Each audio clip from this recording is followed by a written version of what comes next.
I don't think there's a made it moment. Yeah. And I don't expect to have that moment.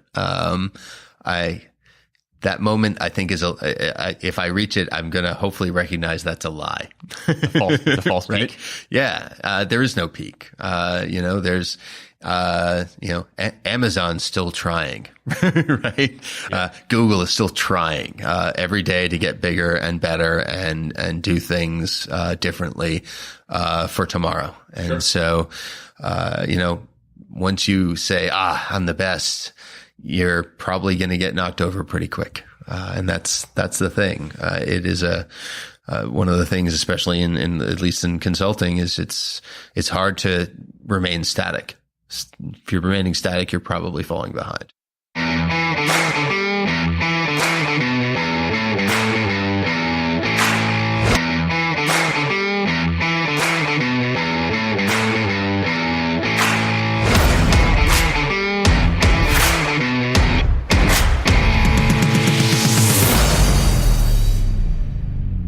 Hey everyone, I'm Palmer Higgins and welcome to the Big Time Small Business Podcast.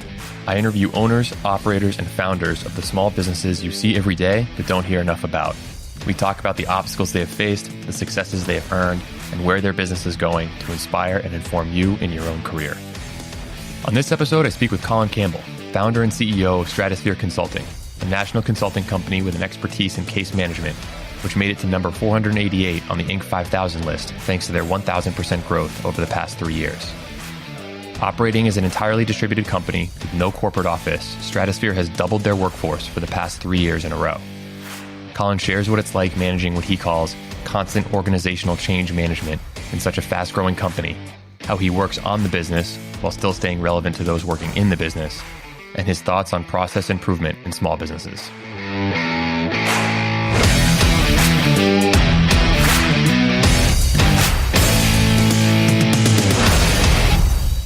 Colin Campbell, founder and CEO of Stratosphere Consulting. Thanks a lot for being on the Big Time Small Business Podcast. Happy to be here. Thanks for having me. All right. So, being in the beginning of a podcast, I get a lot of firsts. This is going to be my first consulting company, and it's a bit on the technical side. So the first question is, can you describe in layman's terms for me and for everyone else, what is Stratosphere Consulting? No. So Stratosphere Consulting focuses on a particular software called Pegasystems. They're located in Cambridge, Massachusetts. They were founded in 1983 by a man named Alan Trefler. They are really the world leader in case management software, and they have a really truly exceptional and transformative platform that we happen to have a particular expertise in, and that's what we do. We actually come in and implement that software for clients of Pega. So as an independent company. And case management means what? So if you think about work, it used to be that the term was a folder or a case or something like that. You have a bunch of papers all collected together in a manila folder, right? And you'd hand that around via interoffice mail or put it on someone's inbox in the desk. Well, case management really manages that work in an electronic fashion. And it can get very complex. In the real world, if you imagine that manila folder full of papers, it may also have other manila folders in it that some other group kind of tipped in there as ancillary work to the main, piece. But really what you're trying to accomplish is resolving that for whatever customer that particular case or folder of work revolves around. And so that's what Pegasystems as a platform does. And that's what we as Stratosphere try to implement for our particular customers. Sure. But your customers are, when we're talking Stratosphere Consulting as a business, would be classified as a small business, but the customers that you deal with are anything but. They're very, very large. And this software is business process management and optimization on steroids. That's probably a great way to put it. I don't represent Pegasystems in any way, so I'm not speaking for them in any sense during any part of this talk. However, good disclaimer, right? Have to throw that in there. have to add that. I think my lawyers are ringing me now. But they really, what they do is pretty impressive. It is an enterprise scope sort of software. And I've just seen it do some pretty fantastic things for organizations and have been fortunate enough to be a part of some of those. Sure. So, can we sort of seal the deal on framing for listeners what Pegasystems can do? I know you can't talk about client names per se, but can you give us an anecdote or an example of, hey, we came into this client, this was the issue, we implemented this software and achieved whatever outcomes, sure, whatever it may be. Absolutely. In whatever context. So we've done this particular piece of work for a couple of state agencies at this point. So this is one that might resonate with people. Think about going to get a license for something. You would have to, as a person who wanted to get this license, go to whatever the nearest office happened to be for the state for that particular field. For example, let's say it was a phlebotomist or something getting a license, right? I have to go down to some agency, go get a form, fill it out, hand it in, or mail it in, and then wait. And you don't really have any visibility into where you are in the process. There's multiple reviews. And so internally, some staff person would get that application. They'd check it for correctness. Maybe they would have to reach out to you, as the applicant and gather some extra information if you forgot to fill something out correctly. Point being, has to go through a number of steps to get approved or denied and remediated. So it could take a long time. Mm-hmm. What we've done in a few different places now is actually take that all online. So I submit it and it's off to some review board. I kind of know who those people are perhaps, but I don't really have any visibility. But online, I know exactly where in the process my application is. And if I log back in, hey, I can see it's now moved on to this particular step in the approval process. I might even be able to get an estimated time for approval or something like that. And the system on the backside gets to encourage speed of processing with SLAs or service level agreements so that it starts increasing the urgency of a particular piece of work, so that the longer standing items in the queue maybe get bumped up a bit, and then there's a little more urgency to process those through, and you keep better timeliness as a result. So the end result is a much better overall user experience for the constituent. And before we hit the record button, you were telling me about some cases, not the fictitious phlebotomist or the fishing license, but where you've taken approval timelines or process timelines from, you said 40 days down to 3 hours. So, and this one is, I know this happened to be stated at a conference, so it's considered public knowledge. Excellent. At this point. But the state of Maine, using this software itself, had an issue. It was the first application they did with Pegasystems, had a blocked claims issue. So people who had submitted unemployment claims, something was wrong, and those unemployment claims were blocked, and they weren't getting resolved for up to 40 days. And that's a long time to be waiting for, money so you could eat and maybe pay your heating bill or all those things that you need that for. And they created a system in Pega to automate that. And it brought down the average time to 4 hours. And that's a massive and impactful change in people's lives. Absolutely. To be able to resolve these different pieces, because it allowed different people and organizations to talk in ways that they hadn't ever done before. And that's really one of the most powerful, ways of doing business. Sure. So I want to make sure I don't stray too far away from the business of Stratosphere, although I think the case studies of Pega are very interesting. But I want to go to the dawn of Stratosphere. You mentioned that you have a history with Pegasystems. You worked for them previously, and now you're not affiliated with them, but you're definitely tied to Pegasystems in that you're doing implementation and onboarding for Pegasystems with clients. So can you talk about the dawn of Stratosphere and sort of what made you make that leap? Sure thing. So interestingly enough, Stratosphere really began as one of those bar napkin conversations of, if we ever get the chance, we should. And why? Why do you say that? Well, we saw in the industry a need for some of the higher order talents that we could supply in terms of software architecture, and that's something systemic to the industry. There's a certain percentage of people who can do really high level architecture pieces, and I happen to be sitting next to a person who also did kind of that same sort of high level thought, doing things at a level beyond the average developer, right? And so the two of us were saying, if we were going to start a consulting company, we were both consultants at the time, we would want to create a company, A, we would want to work for, right?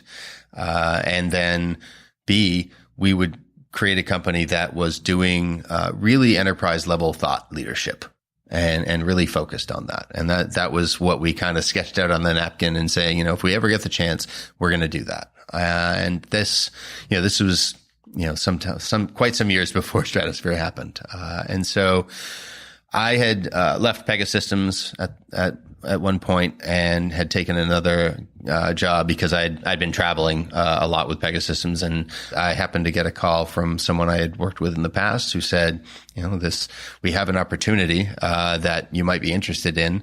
And so I thought about it. I'd either come back and, into the Pega ecosystem. And so I had never worked for myself before. And so it was kind of a big deal, just to put it lightly. And I consulted some friends who had done their own businesses. How did you start out? What do you think? What should I do here? What's my move? And a good friend of mine basically said, "Hey, you're 40 years old. You have time to recover if this doesn't work out." And that's really was kind of the tipping point. Is I sat back and said, "Okay, what's the worst case scenario here?" Well, I still would be doing pretty well as an independent consultant on my own and or working for some other company, because the skill set that it comes along with Pegasystems development knowledge, it's pretty rare, in general terms, and it's pretty highly sought after. So fortunately, I was in a niche market where I really wouldn't have to worry about work that much. So that really was the tipping point for me to be able to say, okay, I'm going to take this chance. I think there's enough of a window of work that I can kind of see ahead of me that we'll do what we can to fill in after. And so 4.5 years later, we're still filling things in. So it's been good. In terms of working kind of with the software vendor themselves, so Pegasystems is really a platform, and it does, as I said, a lot of things really well. But they're primarily a software vendor, and so they do rely on a partner ecosystem for a great deal of their implementation. And so that was kind of what we're plugging into is as a software vendor, they're selling software licensing, and they do provide a number of services as well. But the scope of their clientele kind of far exceeds that, and they want to be able to focus on being a software company first, and so that partner ecosystem is mutually beneficial. And is that because is the implementation so custom to the organization and the process that they're trying to optimize for that's what needs sort of the more highly curated, take the platform and mold it to fit the customer in a highly customized way? Right. And so Pega itself is considered a no-code or low-code solution. So it's actually very different than you would think most software development is. I mean, it's all very configuration-driven. But the platform itself, and it's an interesting selling point, it can do anything. And that's the power of it, is it's this very powerful engine that has a broad applicability. Now, it also has particular pieces built on top of it that Pegasystems leverages, such as a customer engagement platform. There's different industry vertical components as well that kind of help you get a jump start to where you're likely headed. But at the end of the day, you're trying to configure the platform to address a particular business problem, right? So it's not a series of point solutions per se from Pega or even from us. Those point solutions are configured in the platform, and that's where we fit in. Okay. So I want to dive a little bit deeper into that sort of configuration piece. So for non-techies, when you're talking about it's a low code, high configuration type platform, can you describe in a little bit more layman term detail what that means? So there's a whole industry paradigm shift toward low code, no code. And so code is expensive. The people who write it are expensive. The long-term maintenance of the application is expensive. Changing the application is expensive. And so there's been this push to low and no code solutions where you actually have a business community that can now get involved with the application development because you have screens that are really a WYSIWYG, or what you see is what you get, right? So you can drag and drop things into a screen and design that and say, yes, that's what I want. And you can really kind of craft your application without a great deal of input from those technical individuals. Now, we're primarily technical people who work on this. So some of those configurations are more complex than others. The more complex and detailed the app, then obviously you're going to need more people who are familiar with how to build that sort of thing. But for basic applications to get you moving, it's something a citizen developer, quote unquote, can do. And so that's kind of the no code movement in a nutshell. Is sure. Anybody can do this.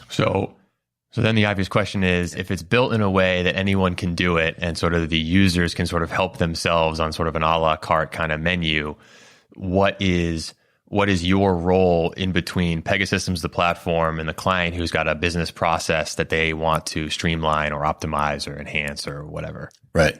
So a lot of the general scope of our work starts with really looking at what their business process is. We would love, in most cases, to start with a process reengineering effort. And that's because when, for example, you're starting with a paper process, there's a very different way of working when you have a piece of paper in your hand versus when you're on a screen. All the data, the information architecture around that, like how you present data, is different. And so I might have a state field on my form, and it's just, state : small underlined box for you to fill in ME or NH or MA or whatever. Online, I probably don't want people typing that in. I probably want them to select that from a list of valid states, so that they don't make a mistake and then mess up all my data. So that's one small piece there. And if I'm, for example, in the state of Maine, then I probably want that drop down to be defaulted to ME, so that 90% of the people that are, working on this application, don't have to make a selection at all. And so it's thinking of those things, in advance for the user, getting that process, cutting out unnecessary steps of the process. Now that the paper process is out of the way, those things can all happen, but it's a different train of thought around how to kind of manipulate that. So, yep. That's the starting piece. Sure. So I'm going to pick up on that because Sure. You're talking about a level of introspection and thought on business process that when I'm going to relate this now to Stratosphere, when you're talking about a small business, it's sort of hit or miss where, you have that level of introspection, or frankly, you have the time in order to think critically about your business processes to sort of make them a little bit more streamlined or make them a little bit more efficient. So when it comes to Stratosphere, you don't have a dearth of smart business process optimization minded people. So I want to relate this to sort of how you've built Stratosphere to be efficient yourself in delivering your service, which is a consulting service to clients, and sort of how you've taken that framework and applied it to your own business. Great. It is, and that kind of ability to tie that in, we're not always good at it, in terms of internally, because, and that falls to me. Ultimately, is do as I say, not as I do kind of thing. Well, you're as in most small business, you're very client focused. Yep. You're very growth focused, or we are, and so we we usually feel the pain as an indicator of when we need to advance the process. But that's really true of everyone. That's not the end of the world. It's very uncommon to be able to predict the pain, never mind accurately. And so we advocate this for our clients. Process isn't something that you do and forget. In fact, well, a lot of people wish that were the case. Exactly. And equally for software now as well. The things that are changing in the world change fast now. There's no such thing as just kind of deploy an application and forget about it. You're going to have to maintain that application long term and make updates to it because things are going to change. You're going to want to have that flexibility, and that's one of the other things we really love about working with the Pega platform. But back to your question, in terms of internally, it really is just being somewhat self-aware of what things are causing a problem, and really looking across your business about, all right, we could have done that better. What did we miss? Right. And if we don't have a process at all, let's write down what that process for doing this thing is. And we don't need to get it 100% right. Let's just think through the things we have. And sooner or later, something else will come up and it won't be in the process. So add it. And next time it'll be there. And that continual sense of process evolution is really the key. It's not about getting it perfect. It's about getting it just good enough. Or you end up just stuck in this paralysis of analysis paralysis. Right, exactly. Paralysis, yep. It's just a grocery list. I mean, so let's not be too worried about it. Let's get it close and see what breaks. And when you feel that pain when something breaks, all right, what do we need to put in place so that doesn't happen anymore? Or make the decision that's never going to happen again. We're okay. We don't need to, legislate this to death. Sure. So that's something we talk about a lot internally is the perfect is the enemy of the good. And especially, I think it's definitely applicable to all businesses. I think it's more acute in small businesses where the org charts are smaller, and the need to move quickly with imperfect data, because the reality is to get perfect data, it's going to take too long and the decision is going to be way by you. The problem with that is, and a raging debate internally I'd like to get your thoughts on is, at some point you kind of have to be right. And there are times when you need to be more perfect and times when you need to be more good enough. Have you found that in your business? And how do you sort of weigh the two of, this is one where we just need to pick a decision and go and we can iterate. And this is one where, we gotta nail it or have a higher degree of confidence that we're going to nail it. I think there's no such thing as 100% confidence, but you got to get a lot closer to 100. Yeah. So I use that phrase as well, right? So that perfect is the enemy of the good, but also good is the enemy of great. And so those two together really give a great juxtaposition of where we adjust those tolerance dials, right? Good is good, but it's not great, right? So it's really filling in the margins around good to make it great. That really helps you excel at something. And for us in building out Stratosphere over the years and developing those those processes and whatnot. You get, when you talk about process is designed, I think, to a degree around risk tolerance. Eventually you're going to have to make a decision around, this is going to cover pretty much all the real world situations, or, based on, the risk I have enough data to feel comfortable making a decision.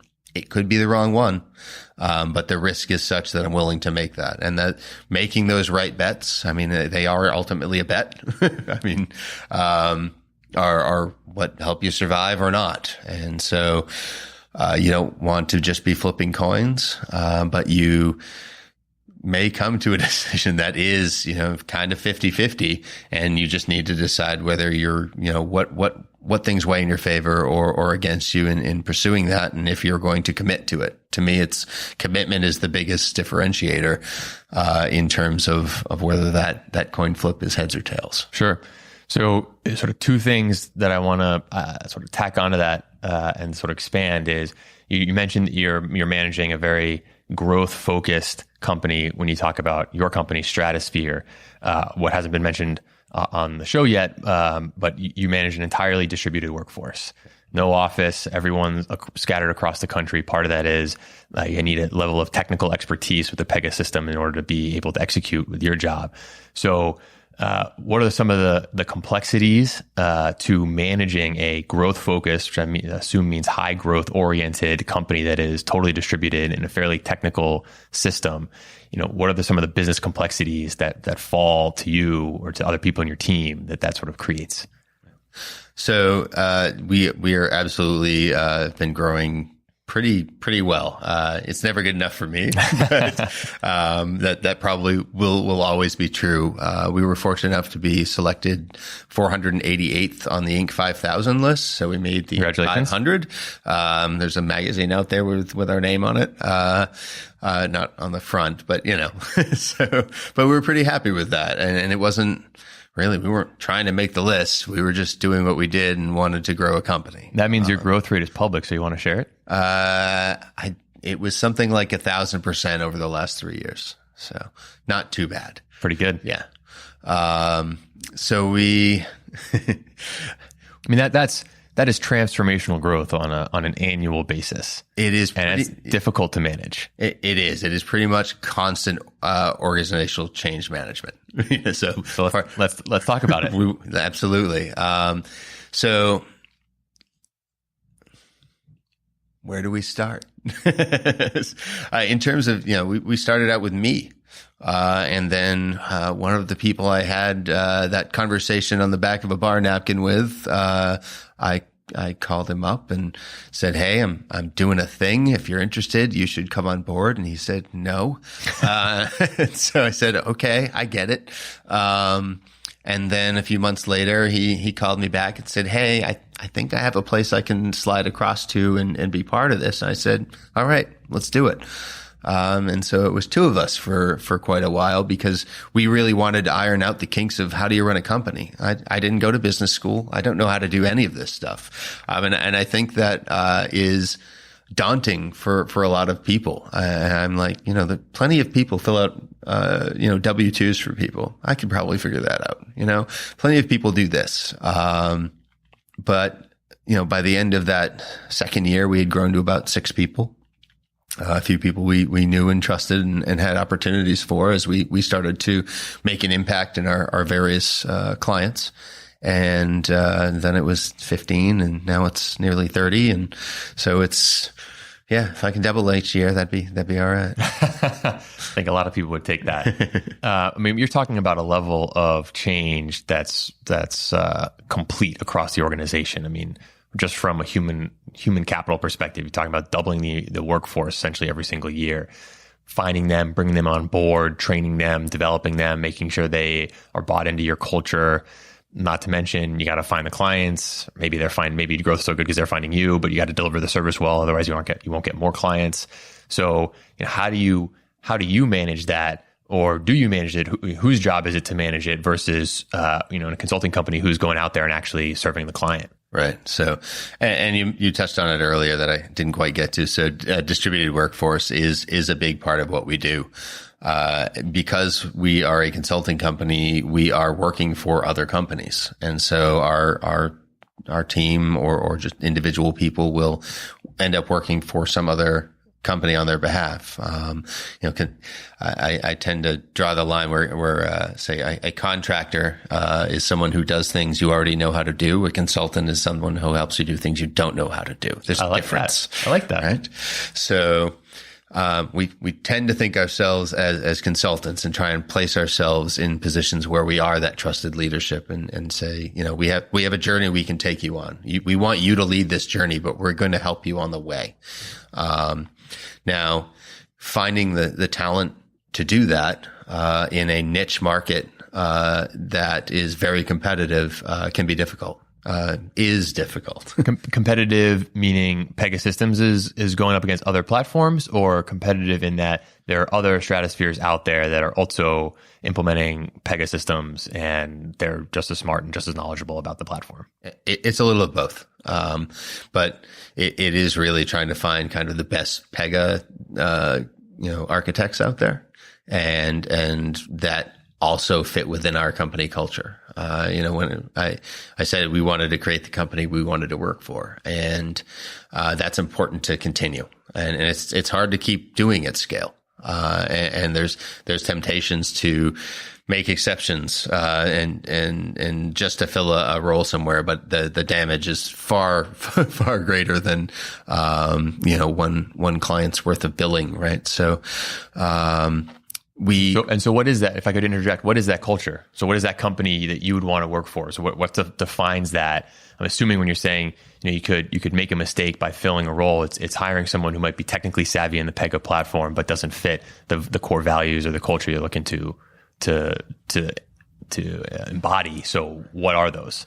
Well, so I want to maintain even as we grow, the sense that we're, a small company, like that sense of cohesiveness. I think that's, not really earth shattering news, right? Everybody kind of wants to try and maintain that. The one team, one dream, right? Mentality.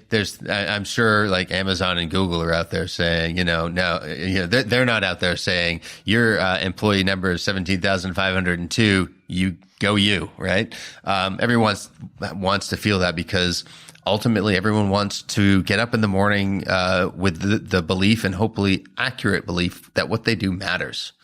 And that's really what I've tried to foster a recognition of in the work we do.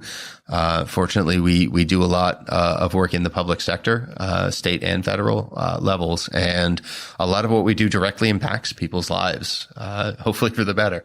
And so that's something to recognize, as an employee, and say, we're not just building some application for some company. The user of this is actually going to get a benefit, and not just some marketing scheme, on behalf of some conglomerate. So that's part of it. But also, I've been very vocal about saying, and trying to find the people that fit the mold of, if you work with Stratosphere, and I use the word with very meaningfully here. If you work with us, we want you to bring and develop your own brand of who you are in the marketplace.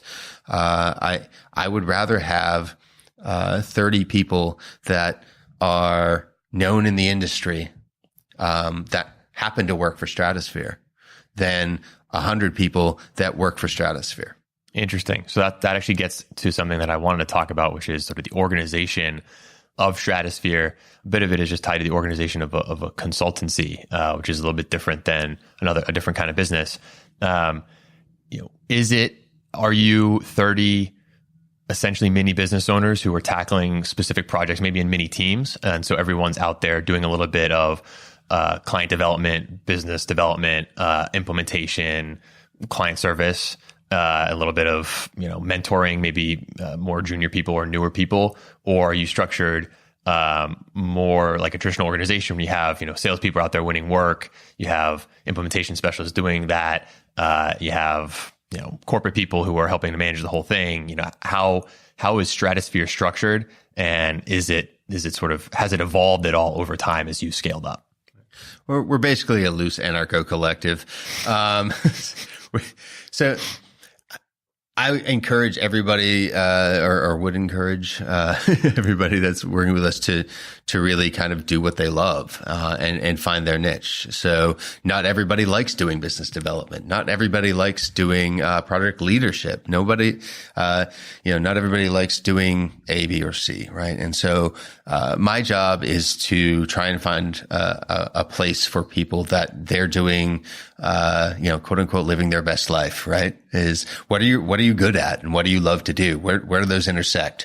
And hopefully there's a place for us, for you with Stratosphere that works. With the caveat being they have to be knowledgeable about the Pega platform? Usually. Okay. Or willing to be. So does Stratosphere have anyone that is not focused on, or is not technically aware of the Pega platform? No. Got it. No. Absolutely. I mean, that is our bread, butter. Yeah, so you're almost like a distributed team of solopreneurs, all under one banner of Stratosphere. I'd like to hope so. Yeah. That is the idea we're trying to suggest, where, go do you, go be you. We want you to work with us because you're already you. We're not going to then ask you to be someone else because you joined us. So keep doing that thing. Mm-hmm. So very scalable, model. And I can almost hear some of the people I know who listen to this podcast screaming through their earbuds saying, well, he's creating his own competition. He's creating his own competition. He's letting them be their best selves. He's giving them the playbook. He's giving them access to the clients. And, what's going to stop, employee number 31 from doing what Colin did and creating Stratosphere 2.0 and doing his own thing or her own thing? They might well. Okay. Does that bother you? Does that concern you? Why not? No. Why not? I think because I would wish them well. I also know that not everyone really wants to run a business. It's hard. It's a lot of work. It's a lot of hours. It's a lot of responsibility.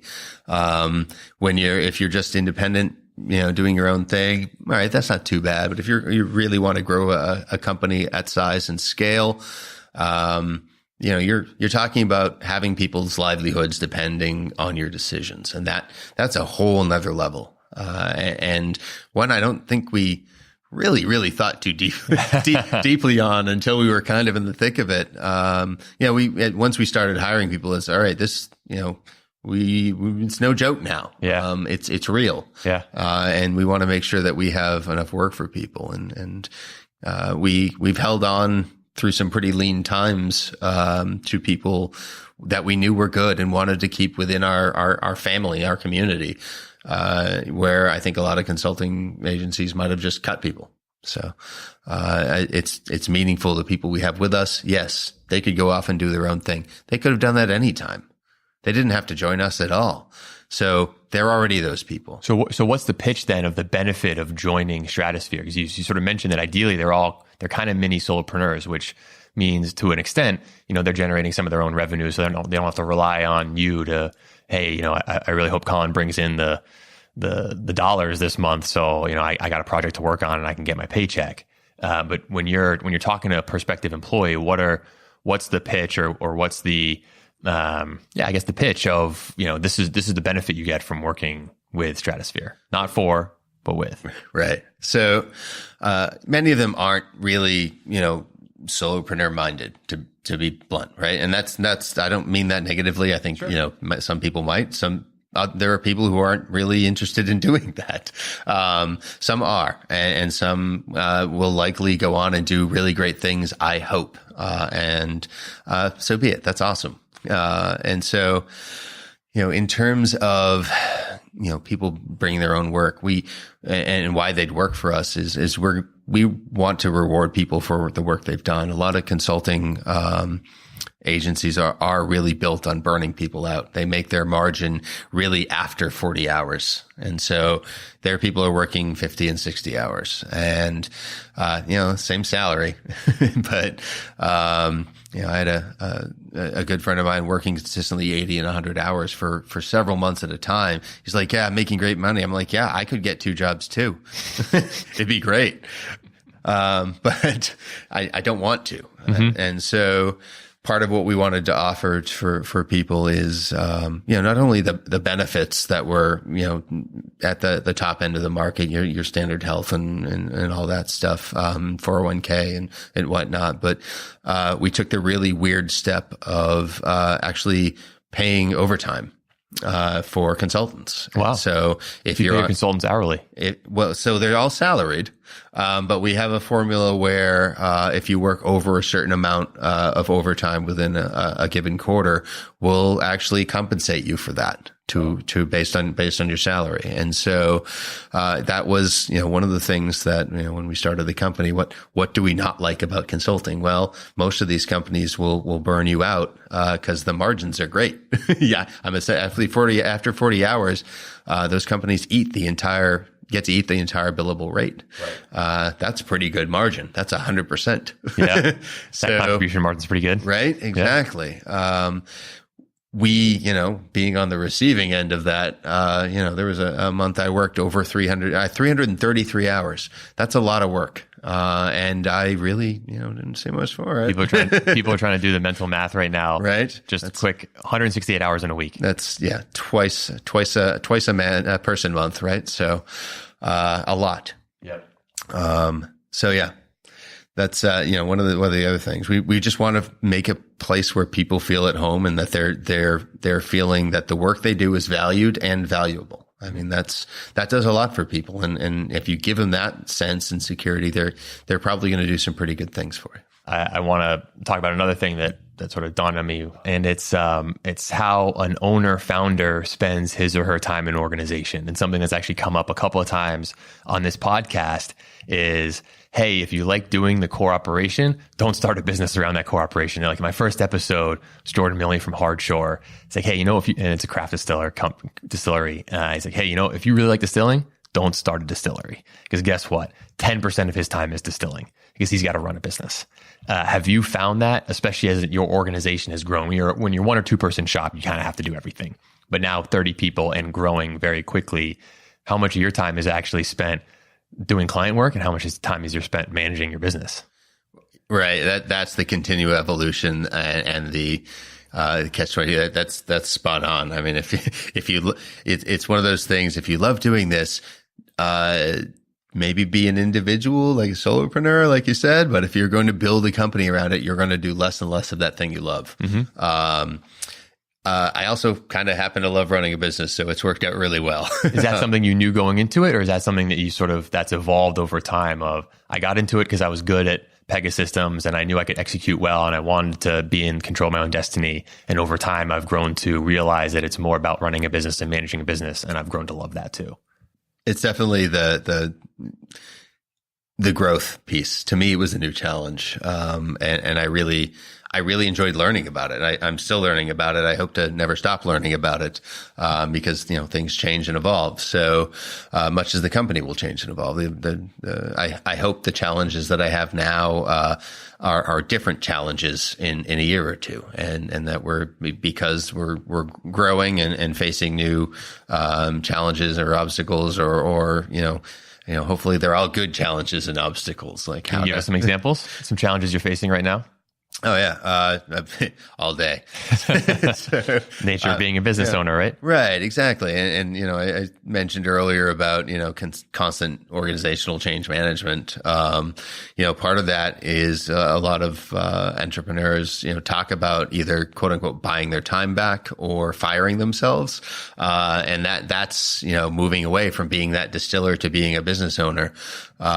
Being that person who delivers code and develops applications to someone who advises on that. I get my hands dirty. Like I will, I'll help build. This is one of the ways that, and I still believe this, it keeps you honest as a business owner and entrepreneur who is, has a number of highly trained, very skilled, very smart people, working. The last thing you want to do is kind of become that person who doesn't really understand the realities of what's happening. Mm-hmm. So I love to kind of jump back in just, where it's reasonable and can be done to, stay legitimate as it were. So, I think, I know I'm interested, and I think a lot of people will be interested in, you talk a lot about process. I mean, your consulting agency is built around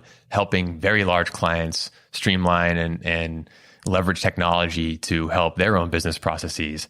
So what tools, what strategies, what mental models do you use to manage your own business? Obviously, you're not big enough to leverage a Pegasystems. I'm assuming you don't use it internally yourselves, but you're talking about building some internal systems. What do you use to help manage your business?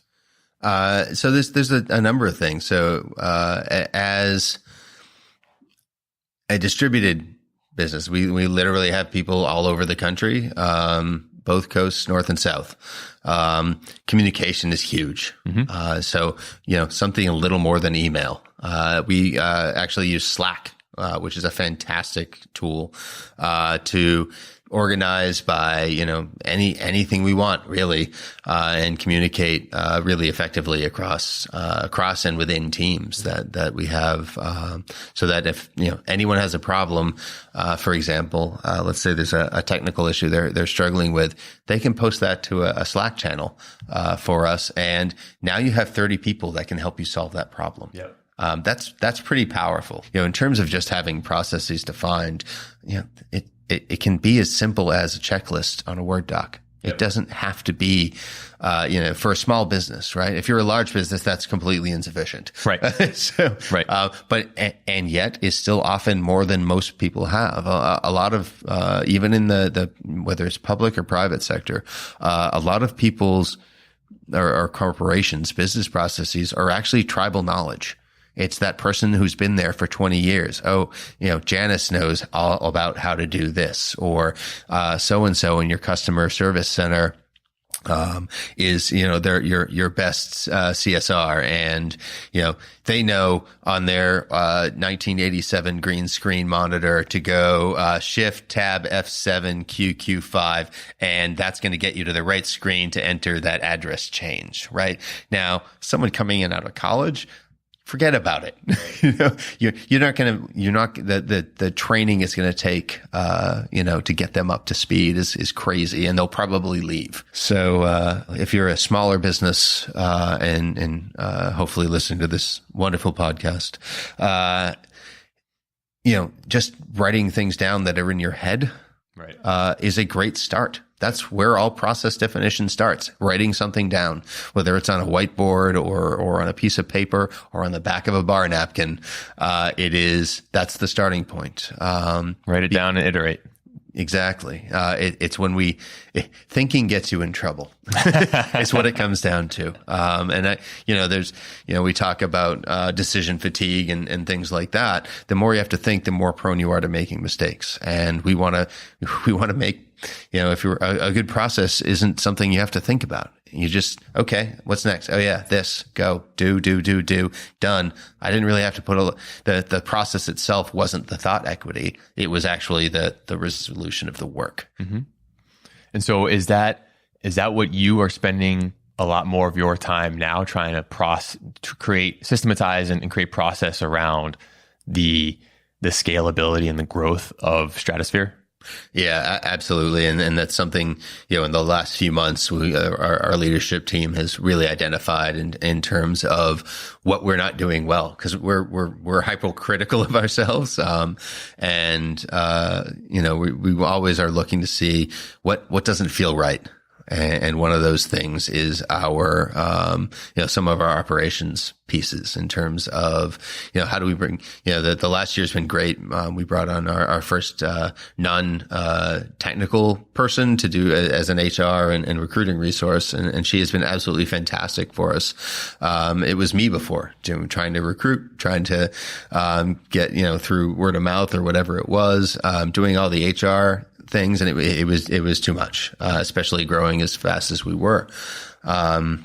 But one of the first things we started doing with her is saying, all right, let's get some processes down for how we hire people, how we get them onboarded. Let's make that process smooth, and iterate over time. And so we're looking at some of those other processes too, in terms of, how do we do contract management? Is there something consistent?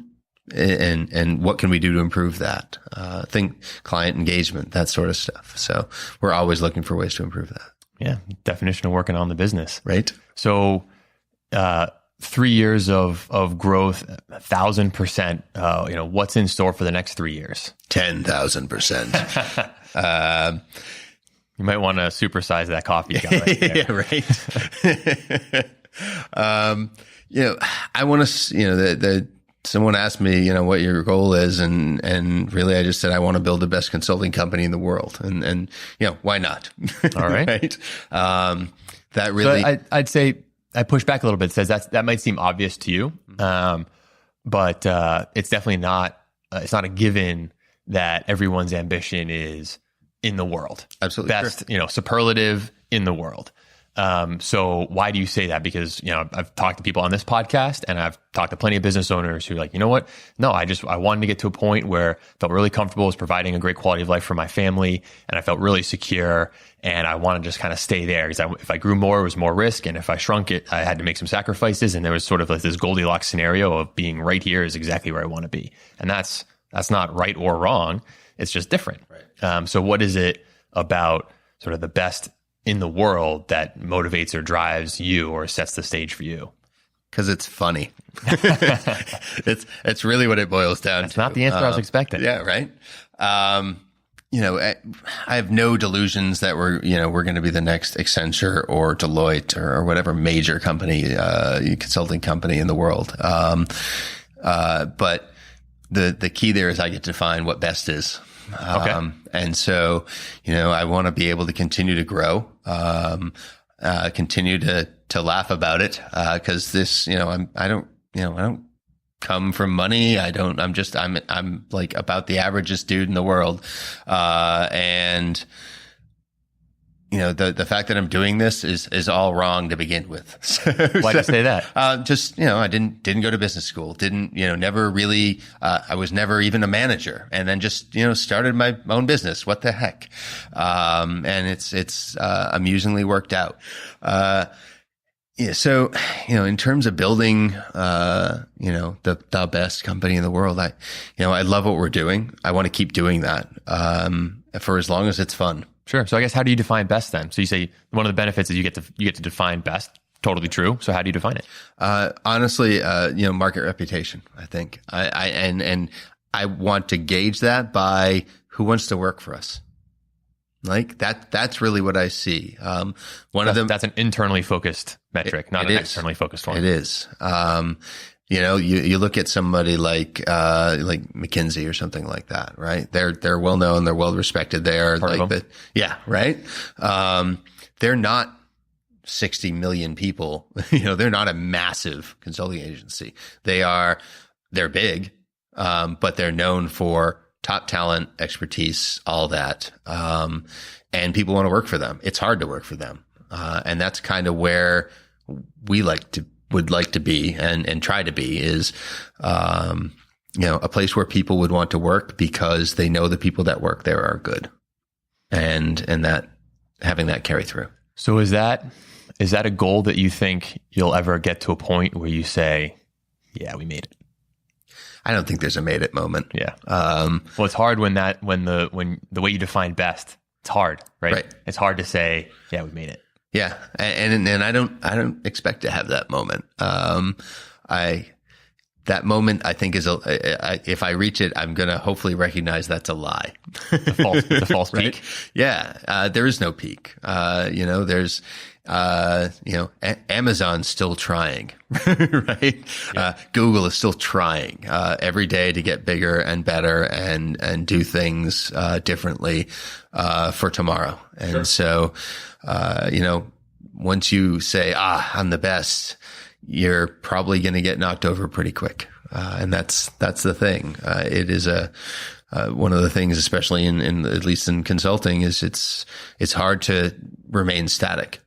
If you're remaining static, you're probably falling behind. I think you'd say that about any business. True. Yeah. Any business. Awesome. Well, I think that's a good sentiment to wrap up. I wrap up all my podcasts with a couple of questions I'd ask everyone. So the first one, I think it would be interesting with you given your growth. Imagine there's this magic pause button in life where you could press it and 4 months you didn't have anything going on. Couldn't take a vacation. That's what a lot of people say. But you had to allocate that time somehow to furthering your goals at Stratosphere, but you didn't have any of the day to day, no deployments, no hiring. It's just the business pause, but you had 4 months to totally dedicate to trying to push the ball forward in some way, shape or form, Stratosphere related. How would you allocate that time? I would do a lot of reading, self-education, I think would be a big thing. Business, organization, all that stuff. I would work on building out, at least what I believed were some of the operational gaps that I think we need to close. That is already a focus. So sure, if you can give me 4 months, I'll take some of that time to work on. And is that tech? Is that process? Is that just, writing down stuff, or is that building tools to help do things more efficiently? Mostly it is just writing stuff down. And if we can find a tool that makes our lives easier, even, whether it's Pega, or it's like something like Slack, let's go do that. And so, that'd be another big chunk of time. I would also probably spend a little time, developing some product strategy and products, in and around the Pega platform to kind of help us, kind of promote, ourselves in particular, niches where we have an expertise. So. Got it. A little bit of like a value add. Yeah, exactly. Stuff you prepackaged that, hey, you have this problem, we're going to leverage the Pega platform to solve it. Right. Got it. Yep. That'd be it, I think. Next question, $1 million. You had to reinvest it back into Stratosphere. Please. How would you allocate those dollars? People. That's Just it. Hire. We would hire. I'd hire and train and get more people into the ecosystem. That's what I'd do with it. Not worried. Hands down. Not worried about work to fill their time. We'll get there. We'll get it. It's coming. Interesting. Yeah, I like it. I like it. Me too. Awesome. Well, Colin, thanks a lot for being on the show. Really appreciate it. Anytime. Thank you so much. Thanks for listening to another episode of the Big Time Small Business Podcast. If you liked what you heard, please leave us a review and share the show with a friend. To access show notes and subscribe to our distribution list, be sure to visit us at chenmarkcapital.com/podcast. That's Chenmark, CHENMARK, capital.com/podcast.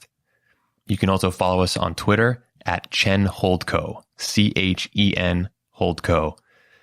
Last but not least, we'd love to hear from you, so please drop us a line at podcast@chenmarkcapital.com. Thanks a lot.